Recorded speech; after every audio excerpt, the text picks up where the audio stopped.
Здравствуйте, дорогие зрители, подписчики. Сегодня хотелось бы поговорить о такой проблеме, как храп.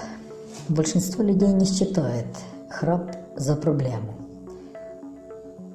Но если мы поближе узнаем о том, что такое храп и какие последствия он тянет за собой, то мы будем относиться к этому совсем по-иному. Храп – это основной симптом синдрома обструктивного апноэ сна. У человека, страдающего храпом, снижается уровень кислорода в крови, что приводит к целому ряду серьезных заболеваний, такими как сердечные приступы, повышение артериального давления, инсульты, снижение функций головного мозга, угнетение дыхания во сне, которое и называется апноэ. Заболевание апноэ опасно тем, что у храпящего примерно на 10 секунд останавливается дыхание, и это может даже приводить к летальным исходам, то есть человек может умереть. Храп – это также нервозность, раздражительность, ухудшение памяти, снижение внимания. То есть это довольно-таки серьезные проблемы. Возникновение храпа обусловлено физиологическим строением глотки, где перекрещиваются два вида путей – дыхательный и пищеварительный. Глотка выполняет несколько функций. С одной стороны, ее мышцы предотвращают попадание пищи в нос, гортань и трахею. С другой же стороны, способствует прохождению пищи и жидкости в пищевод. Комбинация всех этих усилий, которые осуществляет человек, достигает сложнейшей регуляции мышц. Теперь понятно, что такой механизм иногда срабатывает не так, как хотелось бы и как нужно. Во сне снижается тонус мышц глотки, различные снотворные или алкоголь могут изменять функции этого органа.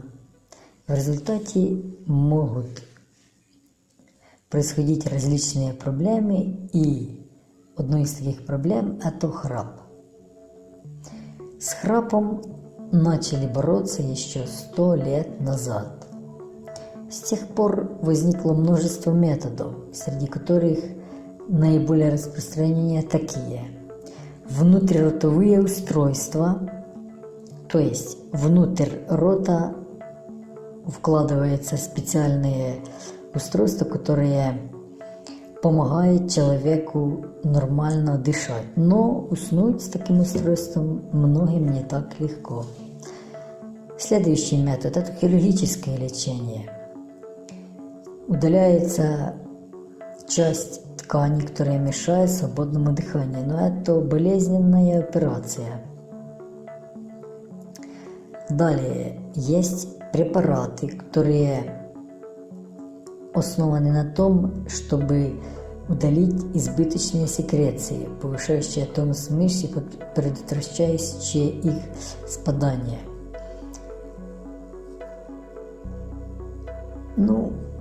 Если посмотреть на все эти виды, то как раз применение препаратов наиболее эффективно и безболезненно для человека.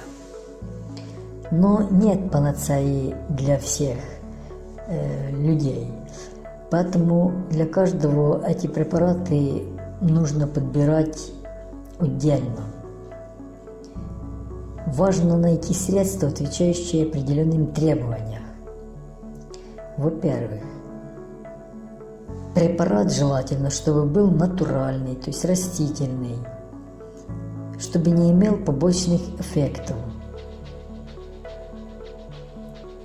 Желательно также, чтобы он и пищевые ферменты. Это наиболее безобидные препараты, но довольно-таки хорошо помогают этой проблеме. Эти препараты способствуют всасыванию излишней влаги, и вследствие этого уменьшается отечность слизистой носоглотки. Препараты не должны содержать консервантов, красителей и вредных добавок. Средство от храпа не должно вызывать привыкание, потому как через некоторое время они просто не будут помогать. Также не должен препарат вызывать диареи, запоры, головных болей, то есть различных побочных неприятных таких действий.